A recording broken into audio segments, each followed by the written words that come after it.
বিসমিল্লাহির রহমানির রহিম। যখন সকাল আলোকিত হয় আর রাত যখন অন্ধকারে ঢেকে যায়, তোমার প্রতিপালক তোমাকে ত্যাগ করেননি। তিনি তোমার প্রতি অসন্তুষ্টও নন। নিশ্চয়ই তোমার জন্য পরকাল এই দুনিয়ার চেয়ে উত্তম।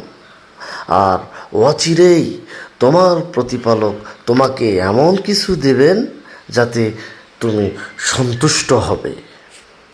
তুমি কি অনাথ ছিলে আর তিনি আশ্রয় দিয়েছেন?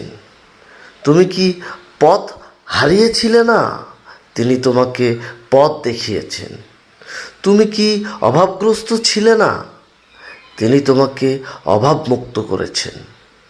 অতএব অনাথকে অবহেলা করো না আর ভিক্ষুককে ধমক দিও না, বরং তোমার প্রতিপালকের নেয়ামত কথা প্রকাশ করো।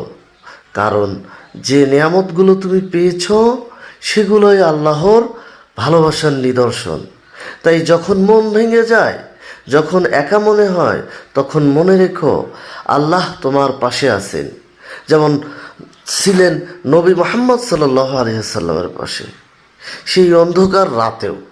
বিশ্বাস রাখো, আলো আবার ফিরবেই।